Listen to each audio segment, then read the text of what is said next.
Assalomu alaykum, topdagi qarindoshlar.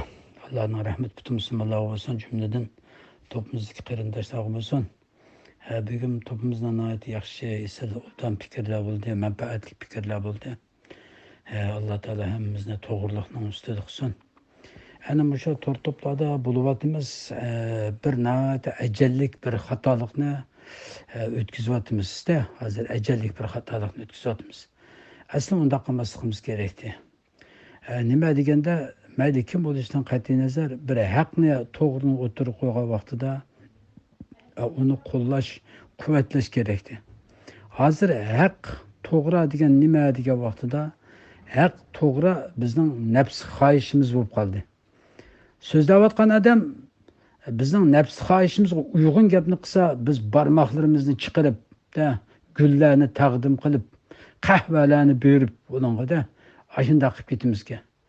Endi so'zlayotuvchi shu odamningki nafs xohishiga uyg'un kelmaydigan gapni qilib qolsa, uning barmoqlarimizni tuvanga qaratib, yo'imiz uni to'plardan chiqarib etib, yo'ki bo'lmasa uning haqorat so'zlarni yozib, shunday qilimizga. Bu nimani tushundirdi? Bu bizningki haqni izlayotgan bir mo'min musulmon ekanligimizni tushundirmaydi.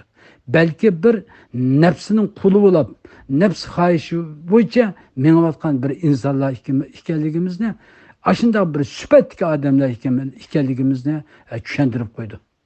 Masalan, bir misolni olsam, qarindoshlar, o'tganda Makkadagi ixtiyoriy muxbir Ahmad Ajikam bir so'z qildi. Men u gapni xato dedim, mening o'zimning nazarimda xato dedim men.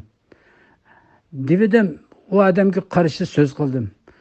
Shu kuni mening ayrimxonamga bir muncha odamlar rahmatlarni yozibdi, xatlarni yozibdi, gullarni avatibdi.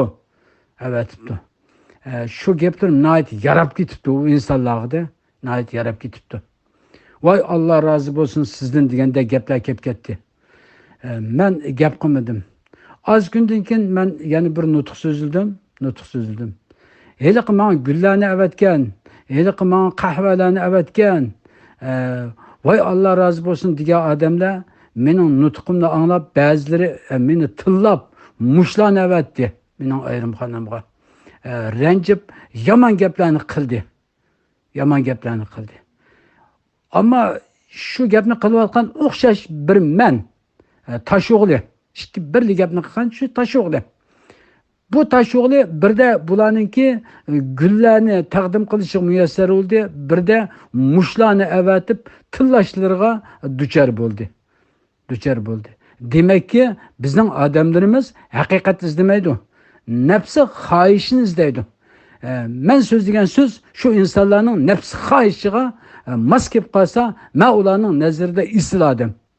Men so'zlagan so'z ularning nafsi xohishiga zid kelib qolsa, men ularning ichidagi eng eski odam. Endi o'ylab boqaylik qarindoshlar. Mushunda qilsak biz qanday vatan ozod qila olamiz? Mayli qaysi tashkilot bo'lishdan qat'iy nazar, qaysi inqilobchi bo'lishdan qat'iy nazar, uning qilayotganini, so'zlayotgani, menayotgan yo'llari vatan, millat manfaatiga uyg'un bo'lgan bo'lsa, u Xitoyga qarshi turayotgan bo'lsa, ular bizning do'stimiz bo'lishi kerak qarindoshlar. O'tganda surgunda hukumat sotqa arz qilamiz dedi. Mishadagi jamoatga rahbarlik qildik. Surgunda hukumatga 800 so'mga yaqin pulni biz yo'llab berdik qarindoshlar. 800 euro yaqin pulni biz yo'llab berdik, jamoatimiz chiqadi. Az zamondan keyin Dunyo Uyg'ur qurultiyi sotqa arz qilamiz dedi. Ularga yana jamoatga dedik 600 so'mdek pulni yig'ib berdik qarindoshlar. Biz shunda o'tir maydonda turib, mayli qaysi tashkilot, qaysi inqilobchi to'g'ri bir ishni qildi ekan, biz uni qo'llashimiz kerak, uni quvvatlashimiz kerak. O'zimiz mansub bo'lgan tashkilot xato bo'lsinmi, to'g'ri bo'lsinmi, unikini ko'tarib, uni tanqid qilgan odamni yomon ko'rib, o'zimiz mansub bo'lmagan tashkilotni birisi tanqidlasa, xo'shulab, chavokchilab, bunday qilib yursak, biz bu Allah buyurgan Sharqiy Turkiston kurishidan iborat bu ulug' jihad, ulug' bir ibodatni nafsi xohishimizga ergishib mangan bir narsaga, bir siyosiy faoliyatga aylantirib olamiz.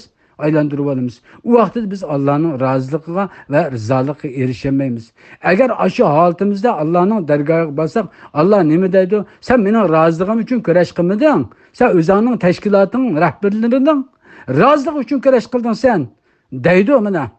Qarindoshlar, shuning uchun bizning kurashlarimiz Alloh roziligi uchun bo'lishi kerak. Bizning kurashlarimiz haqning ustida bo'lishi kerak. So'zlagan so'zlarga qarashimiz kerak. Ba'zi vaqtda bizningki o'zimizniki siyosiy jihatdan fikrimiz o'xshash bo'lmagan odamlarmi to'g'ri gaplarni qiladi. Uni qo'llashni, quvvatlashni bilishimiz kerak. Bilishimiz kerak. Ularni biz bilan siyosiy ko'z qarash o'xshash bo'lmagan odamlar to'g'ri bir qarshi bir gaplarni qilgan vaqtlarda uningga haqorat keltirishga, uni hajvilashtirishga, uni qamchilash bo'lmaydi. Biz to'g'ri maydonda uning so'zlariga poklik qarash turishimiz kerak, qarindoshlar. Yig'in chaqlab aytgan vaqtida suyimli qarindoshlar, biz mazhablarga bo'linib olmay, tarafbozlik qilmay, Alloh roziligi uchun kurash qilib, Alloh roziligi uchun kurash. Bechora xalqni qutuldirib olish uchun kurash qilishimiz kerak. Hozir bamani bir ishlarda Uyg'ur degan ba ismti, yo'q ismti, uti, buti deb bir nimani talishib yurmay, talishib yuradigan vaqt emas. Uyg'ur yo'qolib ketib bordi ayada, yo'qolib ketib bordi. Mustaqillik dedi, demedi deb talishadigan vaqt emas bu. Avval millatni qutuldirib ol. Avval millatni qutuldirib ol, insonni qutuldirib ol. Allohning nazarida inson eng ulug'. İnson bo'lmagan bo'lsa, Alloh bu zaminni yaratmaydi. Insondan ulug' narsa nima? Avval Uyg'ur xalq qutulib qilish kerak. Qutulib olgandan keyin anandan keyin sen nima qilsang bo'ladi. Ayat o't ketib bordi, o't.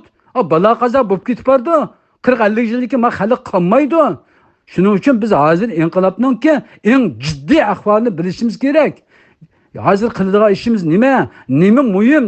Hozir eng muhim narsa irqiy qirg'inchilikdan iborat bu qalpoqni Nijis Xitoyning beshiq kiygizib turib, irqiy qirg'inchilikni to'xtatib, xalqni qutuldirib olishimiz kerak. Har davrning o'zining bir muhim vaqti bo'ldi. Shuning uchun Alloh taolo har zamonning hukmi boshqa Muhammad degan. Biz eng muhim narsani bilishimiz kerak. Bunda bir-birimiz bilan Xitoy ayadi qilib, bir-birimizningini g'ajab, bir-birimizning quyrug'ini tishlab, manda o'tab kelsak, ahmoq bo'lib ketamiz burunqi. Shu ahmoqligimizdan biz mushu kunga qolgan ahmoqligimizdan bizning xotin qizlarimizning qishda Xitoy yetyapti ana. Biz ahmoqlarimiz buningdan cho'ng ahanat bo'lamdi. Yana mushu kunda qo'pib, bir-birimizdan talishib o'tirib, inqilob qilayotgan qarindoshlarimizning obro'yini to'kib, inqilob qilayotgan tashkilotlarning obro'yini to'kishga bu qanda to'g'ri bo'ldi. Allohning oldiga berib nima deymiz biz? Shuning uchun o'zimizni bek farishtadek deb ketmayli. Alloh taolo nima dedi? Bir qavmni haqorat qilmasin, bir insonni tuvan ko'rmasin, haqoratlanguvchi, tuvan ko'rilguvchi, balki mening nazarimda haqoratlik uchun ustun bo'lishi mumkin dedi. Kim eng taqvo, kim eng isil Alloh taolo biladi. Shuning uchun bir-birimiz bilan yetishma bu yerda zehnimizda, quvvatimizni Xitoyga qartayli. Unda shuhratparastlik, manfaatparastlik, hasadxo'rlikninki ko'chisidan pak-pakiz qutulayli. Suyimli qarindoshlar, shu bechora xalqimiz uchun bo'lsin-mi?